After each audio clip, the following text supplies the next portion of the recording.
Hello दोस्तों, नमस्कार। आप सभी का हमारे इस यूट्यूब चैनल पर हार्दिक स्वागत है। तो आज हम बात करेंगे जो आरबीआई रिक्वायरमेंट 2023 इसके द्वारा जो नया नोटिफिकेशन जारी किया है उसके बारे में जानने वाला है। तो आरबीआई द्वारा जो नया नोटिफिकेशन जारी किया गया है उसके अंदर हम बात करेंगे आरबीआई जेई रिक्वायरमेंट जो 2023 की नई वैकेंसी है उसके बारे में जानने वाला है। तो हमारे साथ बने रहिए वीडियो के अंत तक। एक बार चैनल पर नए हैं तो चैनल को सब्सक्राइब करके लाइक ज़रूर कर दीजिए। तो आइए जानते हैं कि जो आरबीआई द्वारा जो जारी की गई है उसके अंदर क्या क्या आपकी एज लिमिट रहने वाली है, किस प्रकार आवेदन करना है, आप किस किस के जो डिग्री होगी तब आप इसके लिए आवेदन के योग्य हैं, तो इसके बारे में जानने वाला है। तो हम सबसे पहले इस देखेंगे कि जो आरबीआई जेई रिक्वायरमेंट है 2023 उसका नोटिफिकेशन के बारे में। तो इसके बारे में देखते हैं। तो जो इसका नोटिफिकेशन है उस नोटिफिकेशन के अंदर कहा गया है कि जो जूनियर इंजीनियरिंग है, जूनियर इंजीनियरिंग जेई जिसको शॉर्ट में बोला गया है जेई, इसके पदों पर ये वैकेंसी है होने वाली है जेई के पदों पर। तो इसके अंदर जो टोटल 35 पद हैं, इन 35 पदों पर ये वैकेंसी ये होने वाली है। फिर हम बात करेंगे जो आरबीआई द्वारा जेई रिक्वायरमेंट है उसके लिए जो ऑनलाइन आवेदन है वो 9 जून से शुरू होकर के आपके 30 जून तक चलने वाला है। कुल मिलाकर जो इसके आवेदन की प्रक्रिया है वो 9 जून से 30 जून के मध्य रहने वाली है। तो इसके बारे में हम विस्तृत जानकारी आगे देखते हैं वीडियो के अंदर, तुम्हारे साथ बने रहिए। तो इसके अंदर हम बात करेंगे तो जो reserve bank of India RBI द्वारा जेई के पदों पर या सिविल या इलेक्ट्रॉनिक्स 2 पोस्ट हैं इसके अंदर अलग अलग, उसके ऊपर ही वैकेंसी है, इसके ऊपर बात करेंगे। नेक्स्ट हम बात करने वाले हैं इसके अंदर, तो इसके अंदर टोटल पोस्टों की बात करें तो वो टोटल पोस्ट आप देख चुके हैं, टोटल पोस्ट है 35 पोस्ट है। इसी के आधार पर इसके लिए जो आपकी सैलरी है, जो पे स्केल है वो कितना रहेगा, जो आपका सैलरी है वो आपके 71,000 रुपये पर मंथ। मतलब देखा जाए तो सैलरी बहुत है। तो आप सभी के लिए सुनहरा अवसर है, एक मौका है आपके हाथों के अंदर, आप इसके लिए आवेदन ज़रूर करें। नेक्स्ट हम इसके बारे में बात करने वाले हैं। तो इसके लिए वैकेंसी डिटेल के अंदर हम बात करेंगे। तो इसके अंदर जो आपके अलग अलग जोन है, जैसे ईस्ट, वेस्ट और नॉर्थ और साउथ, इन अलग अलग जोन के अंदर अलग अलग पदों पर ये वैकेंसी है ये होने वाली है। इसके बारे में नेक्स्ट हम जानेंगे। जो इसके अलग अलग पोस्ट हैं उसके अंदर जोन, जो इसके जोन के बारे में बात करें तो इसका अगला जोन है, इस जोन के अंदर देखा जाए तो ईस्ट, वेस्ट और नॉर्थ, साउथ, इन अलग अलग जोन के अंदर जो अलग अलग कैटेगरी है इसके अंदर ये वैकेंसी है वो आई हुई है। आप बाकी की जो डिटेल है वो आप नोटिफिकेशन के अंदर देख सकते हैं। इसके बाद हम देखते हैं कि जो जूनियर इंजीनियर है, जूनियर इंजीनियर के अंदर भी अलग अलग जोन के अंदर अलग अलग जो इंजीनियर के अंदर जो अलग अलग थे सिविल और इलेक्ट्रिकल, उसके अंदर अलग अलग जो पोस्ट हैं वो आई हुई है। इसके बाद हम नेक्स्ट इसके बारे में जानेंगे जो इसकी इंपॉर्टेंट डेट है वो क्या क्या है।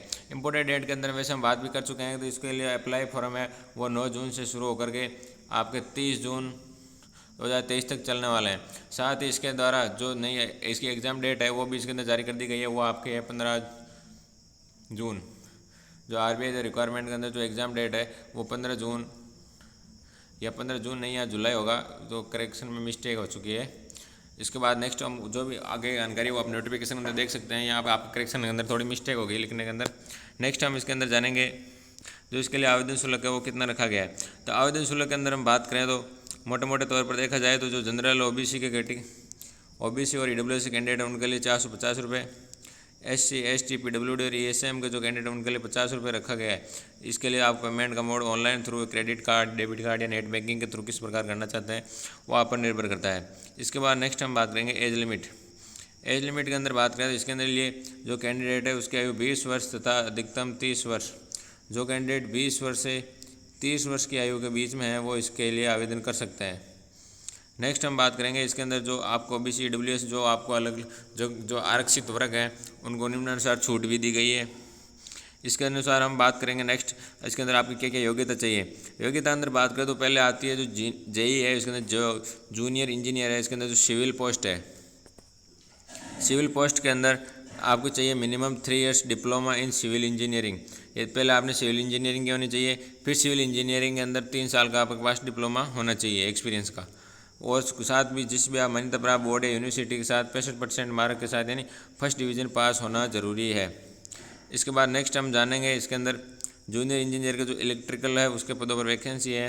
तो इसके अंदर बात करेंगे इसके अंदर भी 3 इयर्स का डिप्लोमा है, वो इलेक्ट्रॉनिक्स या इलेक्ट्रिकल या इलेक्ट्रॉनिक इंजीनियर के अंदर एक डिप्लोमा होना चाहिए, साथ ही 3 साल का एक्सपीरियंस का अनुभव है वो भी होना चाहिए। इसी के साथ मान्यता प्राप्त बोर्ड से आपके पास फर्स्ट डिवीज़न पास होना चाहिए, 65% मतलब है फर्स्ट डिवीज़न पास होना ज़रूरी है।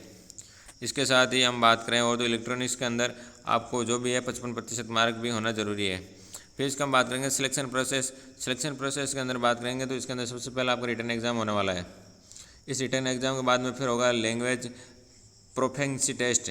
फिर इसके बाद में इसका मतलब है प्रोफिशिएंसी टेस्ट का मतलब है जिस भी आप जो 4 जोन दिए गए थे ईस्ट, वेस्ट, नॉर्थ और साउथ, इसके अंदर जो आपकी भाषाएं बोली जाती है उन भाषाओं के आधार पर जिस प्रकार आप वेस्ट या नॉर्थ के अंदर आते हो, नॉर्थ के अंदर देखा जाए तो हिंदी, उर्दू, पंजाबी आती है।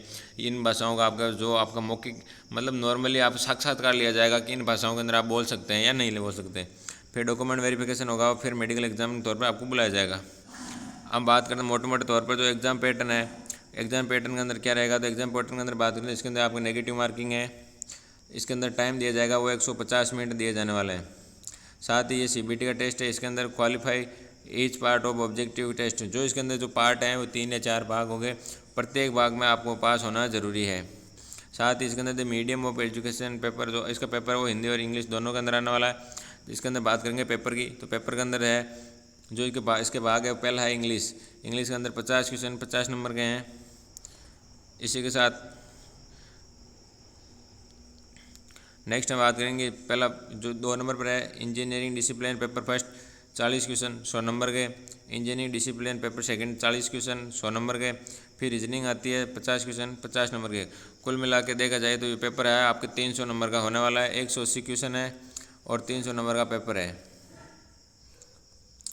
नेक्स्ट हम बात करेंगे इसके अंदर जो आपके लैंग्वेजेज है, जो प्रोफिशिएंसी टेस्ट है उसके अंदर बात करेंगे। जो अलग अलग जोन आते हैं उन जोन के अनुसार आप देख सकते हैं। इस जोन के अंदर जैसे आप ईस्ट जोन में आते हैं तो ईस्ट जोन के अंदर जो आपको उड़िया है, असमी है, बंगाली है, मणिपुरी है, खासी है, जिस भी आप स्टेट से बिलोंग करते हैं वो आपको वहाँ की जो लोकल लैंग्वेज है वो आपको आनी चाहिए।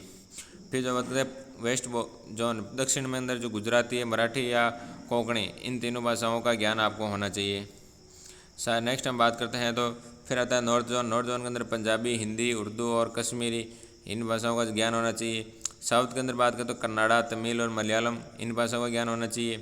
फिर सेंट्रल जो मध्य का है उसके अंदर बात करें हिंदी, तेलुगु और मराठी, ये आपका इन भाषाओं को ज्ञान होना चाहिए। नेक्स्ट हम बात करेंगे आपको अप्लाई किस प्रकार करना है। तो अप्लाई के लिए जो इसका जो लिंक है और नोटिफिकेशन का लिंक है वो आपको नीचे डिस्क्रिप्शन के अंदर उपलब्ध करवा दिया गया है, वहीं से आप डायरेक्ट जाके अप्लाई कर सकते हैं। हमारे साथ वीडियो कितनी देर बने के लिए धन्यवाद, थैंक यू। एक बार वीडियो को लाइक एवं शेयर ज़रूर करके जाएँ। थैंक यू, धन्यवाद।